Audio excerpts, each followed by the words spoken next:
Into tactic 2. I'm laughing a little bit because as I look at tactic 2, it kind of makes me laugh thinking that tactic 1 is kind of even a little more harsh than I gave it credit for when we went through the first tactic, because I think Gary wants us to, when we get into tactic 2, say, did you hear what I just said about tactic 1?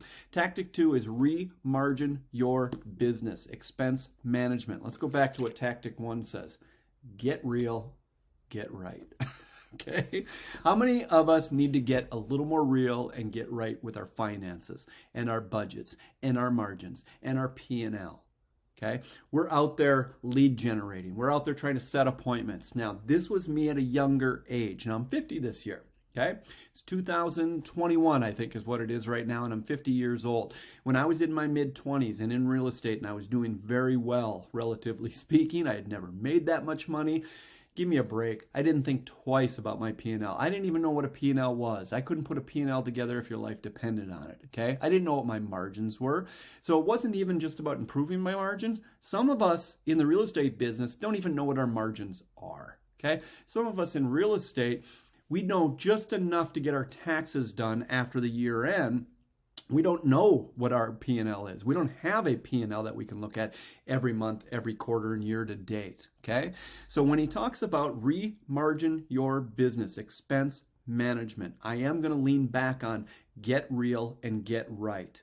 Some of us, before we can even talk about remargining our business, we need to even know what those margins are. That's the first thing I want to point out about this, because this chapter doesn't quite dive into that, and I think it's an important realization to get real and get right. Do you even know what your margins are? Do you have a P&L? Not that you could put together, but here's the question. And anybody who knows me knows I've got a 30-second rule. That 30-second rule is whatever you are looking for, can you find it and produce it in 30 seconds or less? So when I say, what does your P&L look like? If it takes you more than 30 seconds to pull up your P&L, myself personally, if you ask me what is my month to date, or what is my year to date P&L, what is my quarterly P&L, and what is last month's P&L, I can pull that all up in 30 seconds or less. Now, I know myself well enough that that's not something that I'm skilled enough, know enough about, so I actually have someone produce that, but they produce it in a way that I can go ahead and I can find that in 30 seconds or less. Now, as far as all of my expenses, my margins, that's one I pay very little for, and I'll tell you, it brings me huge dividends because it allows me to make better decisions in my business. You're a business owner first, real estate agent second, okay? Now, that doesn't mean that the second doesn't have a high priority, as a huge priority, but we're talking about you as a business owner today, okay? Tactic 2, which leans back on tactic 1, get real, get right. So let's talk about tactic 2 here. Now, that is my editorial addition to tactic number 2. So I want to read a couple things that I think are very important here. I do like a lot of these opening quotes that they have on here. I think they're kind of fun, and I think they're very appropriate. It is not necessary to change. It's not necessary for you to make any of these changes, but survival is not mandatory. I like that. That's Edwards Deming. W. Edwards Deming. So anyways, I think that's a great little statement. So let's talk about, I had highlighted, the number one determinant of thriving is lead generation. Okay, that's true. We'll talk a little bit more about that later in the book and other tactics. But then he says, but the number one determinant of surviving, he talked about thriving, lead generation, absolutely. It's got to be at the forefront for you to thrive, okay? But one determinant of surviving is expense management. 100% correct. Now, that's what I talked about at a younger age. I was thriving. There's no doubt about it. I was thriving. I was making good money. I couldn't have been more impressed with myself and happier with my income, okay? But here's the deal. I wasn't surviving because in the end, I made enough bad decisions that I basically ended up having to close my business. I went into foreclosure. I made a lot of bad decisions. I didn't survive. I didn't treat this like a business. I just kept making money and didn't worry about what else was happening. Now, here's the thing is, I'm on the opposite extreme today. That was when I was in my late 20s. I don't know what it was, okay? Now I'm 50. And let me just tell you, not only do I have a P&L and can I pull it in 30 seconds or less, and I know what my margins are, I also know to have a reserve. What does it take for me to run my business per month? And knowing, I don't know, is it important to me to have a 3-month, 6-month, 12-month reserve? I'm telling you right now, I know what it takes to run my business every month, and I know what I want to have in reserves, and I know what my margins are. I know all of those types of things. So this hits home for me real hard. And the reason why I'm willing to disclose that to you is because it may take an example, a real life example like that, for it to hit you hard, that you have looked at this from a thriving standpoint. That's great, but it's not the total picture, okay? The number one determinant of surviving is expense management. So we're going to talk a lot about what you need to do to thrive during a shift throughout the rest of these tactics, okay? This particular tactic also talks about surviving, not just thriving. And to survive, before you can thrive, you got to know that you're set up to survive. And part of surviving is knowing that you are not spending money where money doesn't need to be spent. Okay? So let's dive in here a little bit more on a couple things that they brought up here. Okay? I cannot overemphasize, this is from Gary, I cannot overemphasize the importance of always working from a position of profitability. Profit first, okay? So what I'm going to recommend on that, he goes into it a little bit, but the fact is there are a lot of other books of Gary's, such as The Millionaire Real Estate Agent and a bunch of other things that I'm going to recommend. You really want to start diving into that concept of leading from being in a position of profitability and leading with revenue. So those are the types of things that if you are unfamiliar with those concepts, they are going to hit them in this book. Why am I mentioning them in this particular course? Because I'm giving you commentary on this book that there are certain things that you probably want to do a deeper dive in. I think he does a good job overviewing the basic concept here, but that would be an area that I would suggest to you to grab some additional material and continue to dive deeper on that concept. Know your margins. And then I had written an actual note down here, kind of what we talked about knowing your P&L. Do you produce not only a P&L every single month or have one produced for you? You've outsourced it. You've got someone helping you with that. Do you actually have time on your calendar time blocked? Remember, time block in the business and time block on the business. This is working on the business, okay? Anybody who knows me knows that time management is like a religion to me. And I, at a bare minimum, believe we all wear 3 hats for time management. There is working in the business, working on the business, and personal. Those are the minimum 3 hats that you have, that we have. Now, some of those you can get into sub-hats. But if we want to talk about just our professional life, there is the time that you spend in the business. In the business is working with your customers, okay? Lead gen, all of those type of things. On the business is things like this, looking at your profit margins, okay? Looking at your overhead, determining what expenses need to be cut. So I'm asking you about your P&L. Do you have one? Is it produced every single month? Then from there, are you sitting down to review it every month? Now, if you know what you're reviewing every month, that review can only take, it can take 5, 10, 15 minutes. It doesn't have to take a long time. But do you know what the key indicators are for red flags for you? Okay?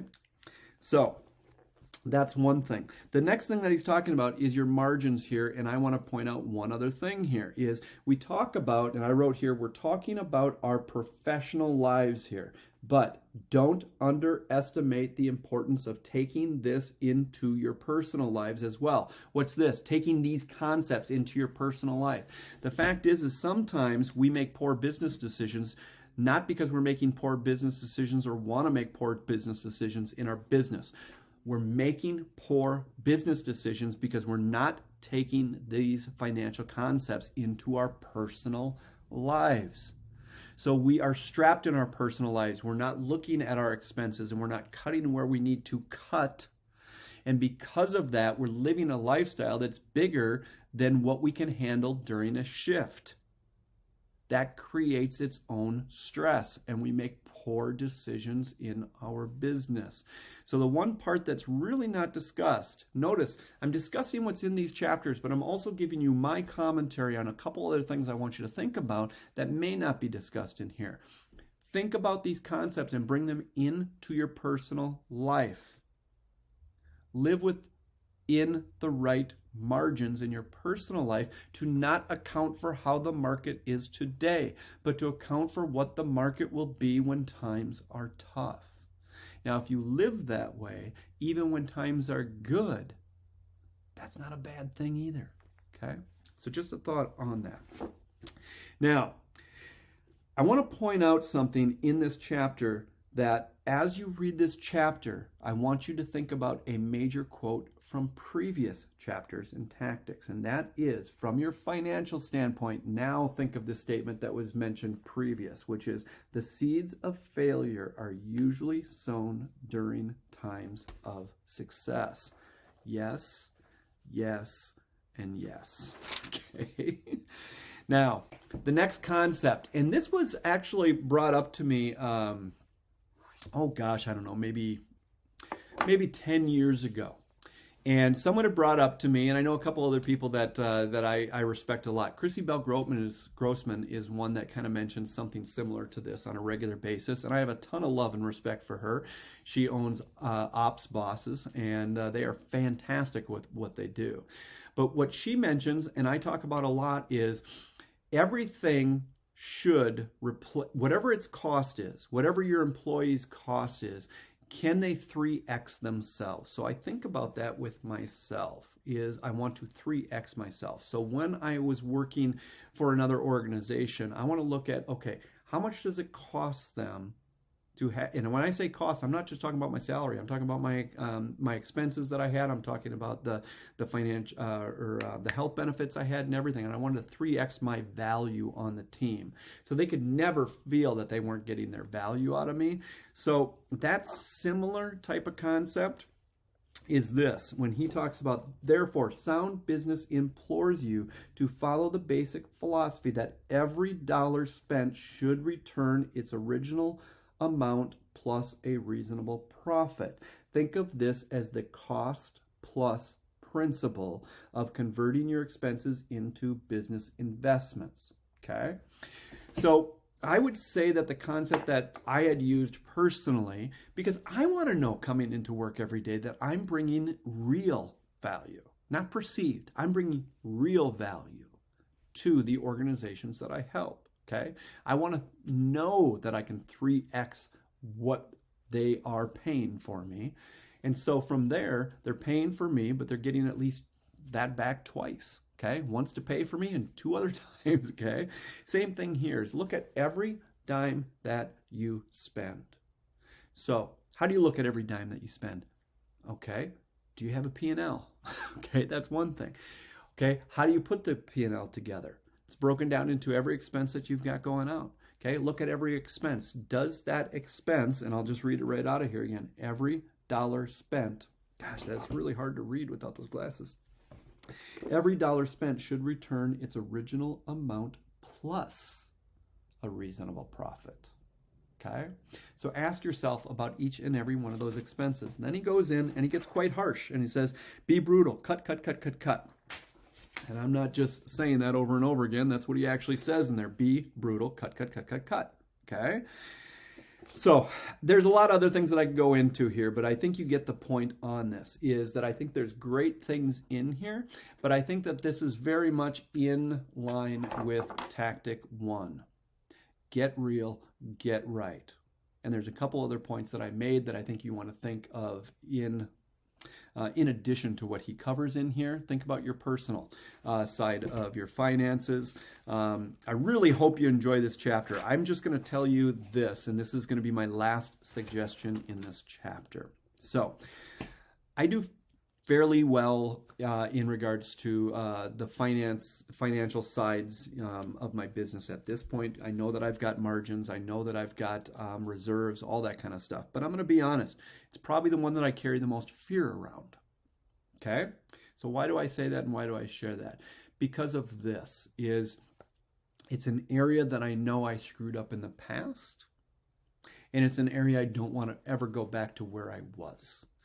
And because of that, I don't spend an exorbitant amount of time on it, but I will tell you this. When I got to this book, I usually reread this book, usually on audio. I usually reread it each quarter. Sometimes twice a year, but it's usually each quarter. And when I do that, I get to Tactic 2, and I put on the audiobook.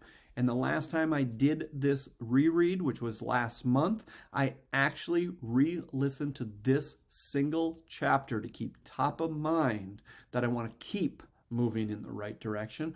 I listened to it 5 times in a row in the same day, and I got out my notebook and I wrote about it and wrote about it and wrote about it. What are the key points that I took away from this chapter? That's how important this chapter is to me, because I want to realize that I am not just a coach, an agent, or a broker, or anything else that I've been, okay? Here's the thing is, I am a business owner first, and there are certain things as a business owner that we need to actually make sure that we are being responsible about. We need to get right, and we need to get real, okay? And so this is an area that stays top of mind for me. So that's why you hear me talk about it the way that I do. Okay. Hope this is helpful to you guys. We're going to move on to the third tactic. And the third tactic is going to be, look at that. Do more with less. Leverage. Still part of the same topic as far as I'm concerned in many areas, but it'll expand beyond the areas we've already talked about. All right, let's get into tactic 3.